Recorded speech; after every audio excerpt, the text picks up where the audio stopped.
Hey, what is up guys? It's your boy Speed here, and today we're going to be going over 5 of the strongest lanes in Dota 2. These are combinations of heroes, 2 heroes in specific, that are not only good in the laning stage, but also scale well into the game. These are 5 combos that I've either personally played or watched as of late, and I definitely think all of them are top tier combos to win your pubs. And so without further ado, smash the like button, subscribe to the channel, as we're trying to post here every single day, and it really helps us out if you do so. And also check out the gameleap website. I'm making a lot of guides over there that are going to help you get to the next level, and also some of the videos are just very, very entertaining. So whatever you're looking for, click the link down below, sign up, and I'll see you there. But alright, let's get into it. So the first combo is one of the most meta combos in the game, Gyrocopter and Warlock. Now at every stage of the game, this combo is damn insane, and there are more reasons than you think. Now you can probably identify the most obvious one.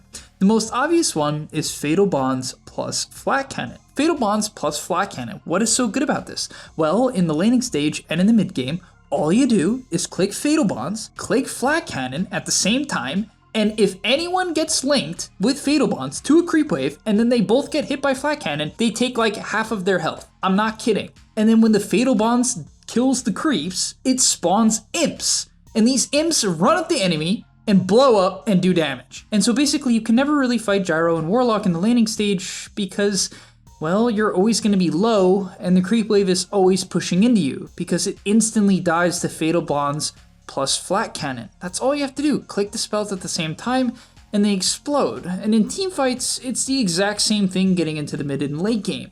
If you hit a decent Fatal Bonds and you click Flat Cannon as well as Call Down, but primarily Flat Cannon, they just die. It's way too much damage. The sheer damage is way too much, and Flat Cannon reliably outputs damage that hits all of the linked targets, so they all share the damage. It's just insane. Now, what are the other reasons this combo is good? Outside of that one, like that in and of itself, Flat plus Fatal Bonds is insane.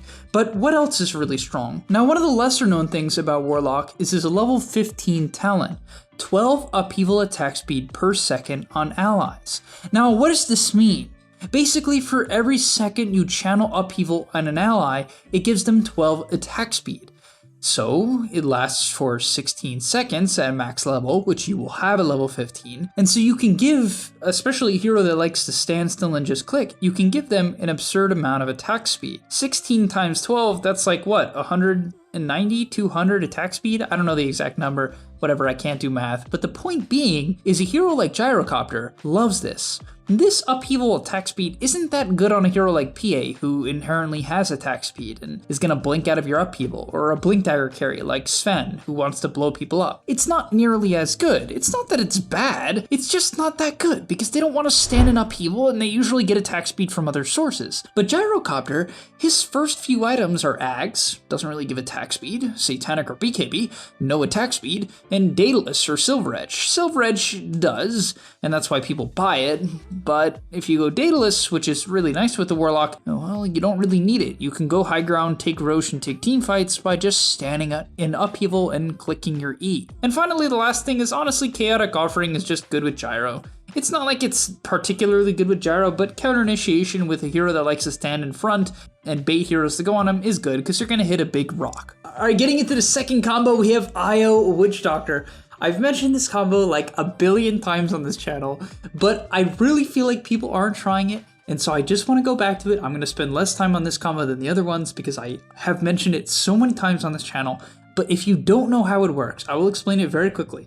Okay, Io, if he heals the person he's tethered to. Witch Doctor, when he turns on his heal, it's an AoE heal, but it also heals himself. And so Witch Doctor heals himself at level 2 for 22 a second. Okay, he also heals the Io.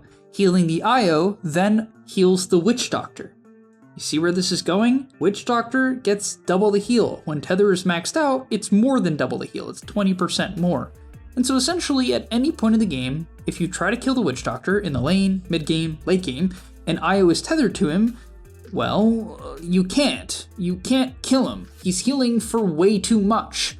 Then, if you buy Mech or Greaves or Holy Locket on Witch Doctor and you heal the Io, let's go over Mech quickly. If you heal yourself with Mech, right, and it then mechs the Io too, it then gives it back to you again.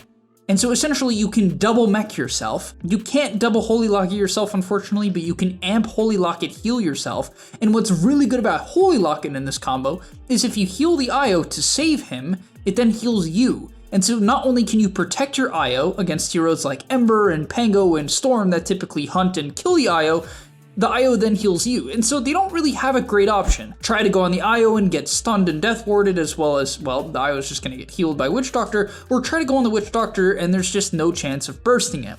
And the laning stage is frankly insane. It's really, really ridiculous. You just can't go on Witch Doctor at any point. Overcharge attack speed in combination with a good cask is just a ton of damage, and it's really easy to chase people down with Maledict when you have bonus movement speed from Tether. On top of that, one of the weaknesses of Witch Doctor as a core is it's kind of a slow hero and it needs ways to move around the map, and so having something like Relocate and even just bonus movement speed from Tether is a great way to get core Witch Doctor around the map and active in kills when otherwise it's hard for him to do so. Alright, getting into the next combo, we have Treant Protector, Phantom Assassin. This is a great combo in Dota for honestly a few reasons. It's not because of Living Armor. Let's be real, Living Armor with Phantom Assassin is kind of bad because she has built-in evasion, but other than that, it's a good combo.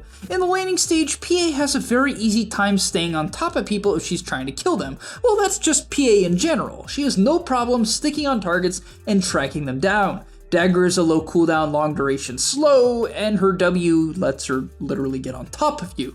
However, sometimes in the laning stage, in certain matchups, yeah, she can get on top of you and stay on top of you, but she can't do that without dying. However, with Treant Protector, Leech Seed heals her for 125 at level 1, and so all of a sudden a hero that would have a hard time manning up can just go in. You pair her jump with a Treant Protector, you pair her Blightstone build that she typically goes with a Treant Protector hitting for 90, and you destroy people. One Blood Grenade plus Nature's Grasp and Leech Seed with a Stifling Dagger kills anyone. It's like max movement speed slow because you're triple slowing them with Treant's Q and W and PA's Dagger, and then you apply a Blightstone and they just die. I've seen this combo a couple times now, and any support that steps even remotely out of position just instantly dies, and cores don't even do much better. And now in terms of the game, what I really like about this combo is their hunting potential. The ability of Treant and Phantom Assassin to work together in the mid to late game to find kills is extremely potent, because PA is blurred, right? So it's not like buying detection is good against PA. Putting down sentries and obs does nothing against blur, well, because the hero is smoked. However, against Treant, you have to do that, and so you have to kind of plant your vision and position in a very weird way to deal with this combo. Now, why is Treant invis and why is he scouting you with PA? Well, that's because of his shard. I just made a video on Treant Protector, so you can check that out if you'd like to learn more about the hero, but basically when it has its shard, it's invisible when it runs through the trees. It runs at an incredibly high movement speed because the shard also buffs the bonus movement speed you get when in trees, and so essentially Treant Protector scouts people, PA jumps them, and she kills them all. Also, I think one of the best ways to actually deal with PA is either bursting her with Silver Edge, a Silver Edge hero, or an MKB hero within stuns. And I think Treant's actually pretty good against that because of the fact that Overgrowth prevents people from using BKB and then all-inning PA with a Silver Edge or an MKB. Alright, getting into the fourth combo, I also just made a video on Bristleback, so you can check out if you want to learn how to play the hero, but a combo I didn't talk about within that video is Bristleback Coddle. This is an old classic, but I actually think it's very, very good right now and should be considered by even pro teams. The reason why I believe this is the laning stage is very, very good. Bristleback has no problem in the early levels because, well, Quills are just very good in the early levels. It pushes out the wave very efficiently, and so it makes it very hard for the enemy to actually do anything, and so you can kind of just not play the wave. And this is good with Coddle because Coddle doesn't really want to play the early waves. He doesn't really want to interact very well because he doesn't trade that well. And so just being able to use Blinding Light very casually, or even Chakra Magic at level 1 is not bad with the Bristle because you can double Quill. Like literally you can Quill and then get Chakra and then Quill again because it reduces cooldowns by 3 seconds at level 1, and that's the cooldown of Quill. And this has always been the combo. You just spam Quills. Bristle usually can't do that because people either kite him, right, which is hard to do when he can double Quill, or, and more commonly, he runs out of mana. With a Coddle, that's of course not a problem. And so yeah, this combo is great for that reason. Bristle doesn't really want to fight early on, neither does Coddle, so you just push out the wave with these heroes with whatever variety of spells you want, Illuminate or Quills or Chakra, whatever it is, and then from there you play a farming game, something that both heroes like doing. Caudle wants to push out waves and defend towers, he doesn't necessarily want a team fight, and Bristleback also doesn't want a team fight. He wants to take ancient stacks that Caudle can conveniently easily make for him, and then hit his timings, and then fight, right? And that's the same thing for Caudle. Caudle wants to finish a Vessel, or a Force Staff, or a Solar Crest, whatever's good for the game, and then look to fight. Yes, of course, you can make plays with your ulti and your Solar Bind, that's fine, but for the most part, you want to push out waves, make stacks, and Bristle absolutely loves that, right? It's completely wonderful. And the next thing I'd like to mention is, honestly, in the past, using Chakra on Bristle wasn't that good. Yes, double Quill is good in the lane, and in general, the mana is nice on Bristle, but that was the most you would get in the past. Now, with Hairball, your Shard, that's a 10-second cooldown, and with your Ags, the build you go on Bristle, right, the Bristleback, which shoots out 6 Quills, that has a 20-second cooldown. And so in team fights, right, you're going to refresh the Goo, the Quill, the Hairball, and the Bristleback. And this allows Bristleback to do way more damage. I would say in particular with Hairball. Reducing Hairball from a 10 to a 4-second cooldown when chakra'd is just nuts, because this ability is a disgusting radius that applies massive armor reduction and good quill stacks in the team fight. So I just think that there's a ton of synergy in this combo, and it's something that should be feared. And finally, the last combo in the game is Dazzle plus Wraith King. It's kind of weird because you might not be seeing a lot of these heroes, but I actually think that this combo is very deadly, especially in the laning stage. They just buffed Dazzle, and they made it where his E, right, his Shadow Wave, does bonus damage per unit. It went from 60 to 75. That might not seem like a big deal, but keep in mind, this is not on one unit. This is not one instance of damage, right? This is up to 4 targets, and so you can do up to 60 more damage. I mean, that is a massive buff if you hit the ability at the right time. Like, Shadow Wave literally destroys people early on. I'm not over-exaggerating. This ability is insane early on. Like, it is straight up nuts. It is a ridiculous spell. On that note, why is it particularly good with Wraith King? Well, there's a couple reasons for this. Number one, you have to actually hit people with 4 or hopefully 5 units when you scale it up. That's not that easy to do because people will hopefully just not walk in the creep wave. If they do, you should nuke them. It's only 75 mana and will do 1 billion damage, like literally 1 billion damage. It will push the wave, but it's worth it. However, with Wraith King, you don't have to push a wave and you can just kill them with skeletons. Because once Wraith King summons skeletons, which, to be fair, when he only has 1 point in his W, is only 2 skeletons, but that's still 150 damage, right, from Shadow Wave. That's a lot of damage. And then, of course, when Wraith King hits level 3 and has 4 skeletons, which is what he should be doing, if you summon the 4 skeletons, stun the person, the skeletons will then run to them. You then nuke them with Shadow Wave, and that is a 300 damage nuke. You heard that right, 300 with a level 1 spell. That is a ridiculous number.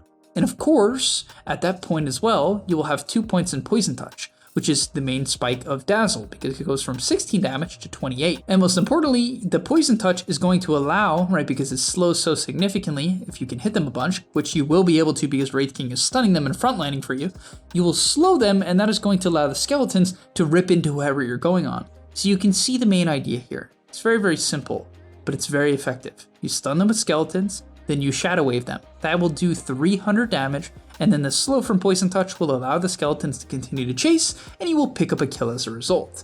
And also, just in general, it might seem like kind of bad to have Wraith King plus Dazzle, because you might be thinking, well, Shallow Grave plus Wraith King, is that really necessary? Do I really need a save hero with Wraith King? Well, why not, right? I think a lot of people would have that idea, but why not? What's the problem with that? Having a save with Wraith King is fine. If you're gonna delay his first reincarnation, there's no problem with that unless he's like running out of mana, I guess, you know. There's nothing wrong with that. He's gonna keep hitting, he's gonna keep, you know, going ham with the grave, and on top of that, heal amplification increases, and so there's a good chance you can just heal him up and he can keep fighting with his first life, and he can get off a crit with his bonus lifesteal and continue to play out the fight and get off another stun and skeletons and so on and so on. And finally, the last thing to mention about this combo is Dazzle reduces armor. This is obviously very good with Wraith King because Wraith King does mostly physical with the skeletons and his crit, and also it synergizes well with the help of Desolator from Wraith King. But alright, that's going to be all for today's video. Hopefully you enjoyed. If you did, smash the like button, subscribe to the channel, and I'll see you guys in the next one. Peace! And that's all, but remember, before you leave, come on, before you tune out, subscribe to the GameLeap website where we are going to help you get to the next rank. If you're stuck, click the link down below, and I'm out. Peace!